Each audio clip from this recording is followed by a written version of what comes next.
All right, Rabbi say shalom aleichem. I have the zchus to have with us a chashuv man. His name is Rabbi Shalom Gurewitz. He is the leading mashgiach, I could say the leading mashgiach in Kasruth for the Chaf K in the Midwest.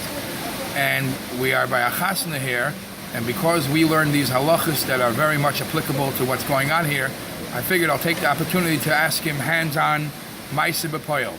So, Lamashal, we are learning about Loisein Tam Libgam and Ben Yoimoy, not Ben Yoimoy. These are the things that, for us, it's material of limud. For you, it's a material of Dichaya Yoim Yoim. So it comes to, here's a chasna. It's in a hotel. It's not a Jewish hotel. Reb Shalom, please tell us, what is the standard procedure? I'm guessing that last night you could have been here a non-Jewish affair. What is the standard, and you are in charge actually of this chasna, the kashrus. What is the standard procedure of how they kasher hotels for bar mitzvahs, for chasnas, when the day before there could have been something non-kosher? Speak up. So I'll tell you, in terms of weddings and wedding balls, I can also tell you in commercial where Nosim Tam comes into practice. But in terms of hotels, this hotel, first of all, Chicago has a very good name in terms of kashrus and hotels, especially compared to New York. But I don't want to put down New York, anything like that. So I don't know much about New York, but I know that the CRC here locally, which I also work for them somewhat, have very high standards for kashrus. The oven has to be down 24 hours, has to be cleaned, and only then will they kasher it properly. How can a hotel have business? So this hotel has a locked kosher kitchen, and it's kosher all year long. So CRC will not do an event if it won't be a 24-hour downtime? As far as I know, I don't know. I can't talk for the CRC because I only do companies for them, not hotels. But I believe in terms of the ovens, they may rely on double covering the food if they have to. If the oven is clean and there's no 24 hours, I can't say for sure. I don't know what your opinion of that is, but I do know a lot of people use that of double covering the food when necessary. But overall, the hotels that I work in have separate kosher kitchens. A lot of hotels today have separate kosher kitchens. But that's not really shaykh in these remote areas for shluchim where they can't afford, the hotels can't afford. So in that case, we would require 24 hours. The oven is, the mashgiach will come in 24 hours beforehand.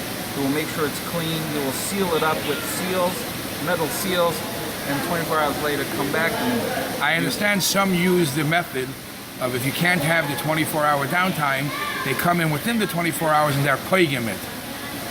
In terms of hotels and kitchens, I don't know.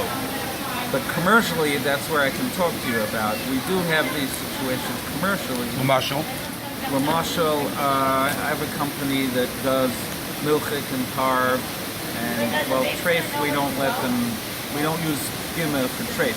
But Lamashal, they do milchik one day, and the next day they have an urgent customer that must have parv.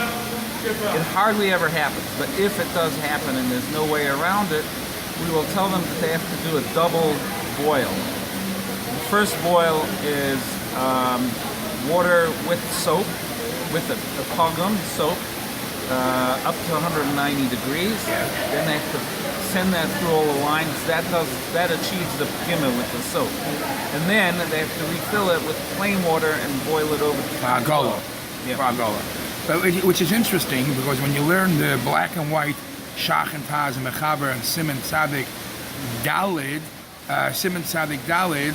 it actually says that not everybody agrees that afer, which is a substance that's used in soap, is poigim. And today it became common practice. I thought that it's bleach or something real strong, or just regular No, soap. I think they have to use like a caustic soap, something strong, to be poigim. But again, that's only done, as far as my experience, it's only done with diavad. I don't know where we would allow. And why did you say they would only use that from milchiks to pariv, and not from Isser to Heter? Again, every agency has its own rules. Yeah, I'm listening. Am I still on? Yeah, you're still on. Every agency has its own policies and rules. My experience is that the company that I have a lot of this going on, we just have a rule, and we've told them from non-kosher to kosher, we will not allow any b'diavad of gima. It has to have 24 hours downtime, period. Now, Okay. I'm not sure if that's specifically halachically or just to have a set in stone that the company knows they can't play around from treif to kosher. All right. Now, could you tell? I know that in the a common issue that comes up by organizations with kashrus is kavush. Okay, kavush in halacha there's kavush, and there's reality kavush. Could you tell me ma'aseh b'poel kavush, where tankers delivering oil, tankers, it's kavush. So I know that people rely on the fact that it doesn't stay still, it's riding. What other, or tell me other cases where you know kavush plays a role in things that you deal with. Kavush can play a role when companies are producing anything, an essence, let's say, orange essence or whatever it is, in a big stainless metal tank, and it needs to stay overnight, 24 hours. Well, that's a liquid? Well, orange wouldn't be a problem, but let's say it's milk or treif or something, so that would make that container kavush, right? And we would cry them to kosher it just like from treif to kosher. And it happens. I mean, And this happens always. It So happens, how they? not a lot, but they do use equipment to keep product in overnight, and that would have to be kosher if necessary. Would you, Rabbi Gurewitz, would you like to shock us with a thing that you think the common folk is not aware of, something they should be aware of in kashrus? Something that comes up amongst all the agencies is the problem with steam. I don't know if your people are aware of that. I should say about that? Zaya. Okay. So basically, a lot of companies, in order to save money on electricity and heating water and stuff, they recirculate their steam. They don't only, let's say there's steam coming from the boiler going to the equipment, to the kettle, they don't then dump the steam. The steam is then sent back to the boiler and reused. So they're not. So it's the same steam. They're not draining water. So it's the same steam that was used for Isser is going to be used for Heter? So the problem then arises that you've got steam heating up a kettle, which is making milk, and in another room you have steam heating up a kettle that's making parv, and in another room it's making treif. And it's all the same steam? It's the same steam. How do we allow that? So what do they do? That is done very, very commonly in the food industry today. So what is it? Probably almost all companies. So the way that we and the steam is Yatzei letters. Steam is water that's heated up and produces steam.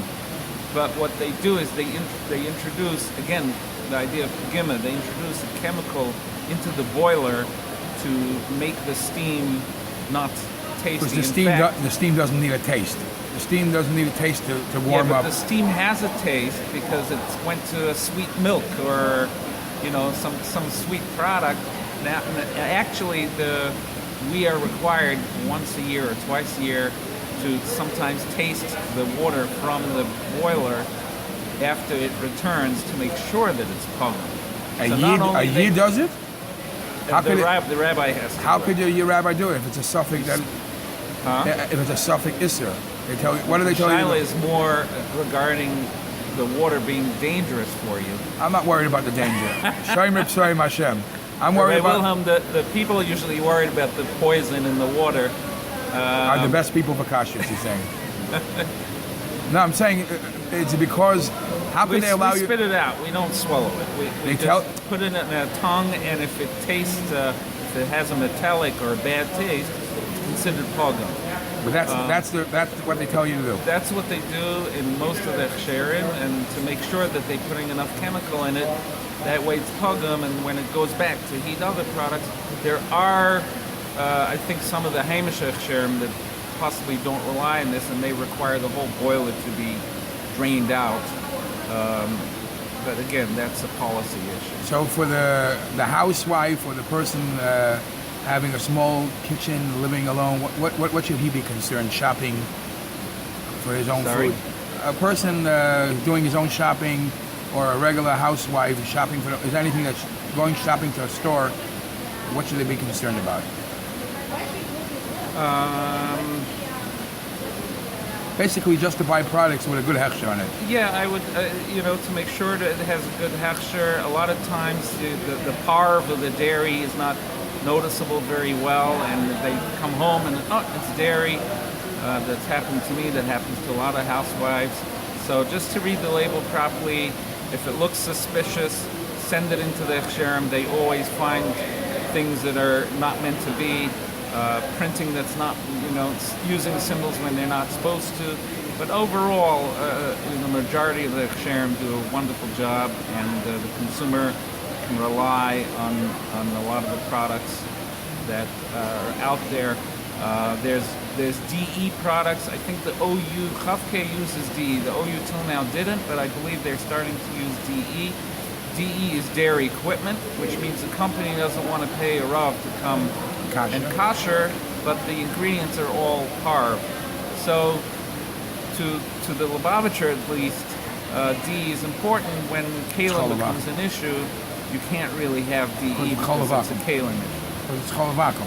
What's that? Because it's cholovakum. cholovakum. It's like cholovakum. Okay, I'd like to wish you atzlach in your work and Averis HaKodesh, be mamshich, and everybody just another example how you have to be careful just walking into the store to buy the right thing. Make sure you're putting the right thing into your mouth. Kol tuv.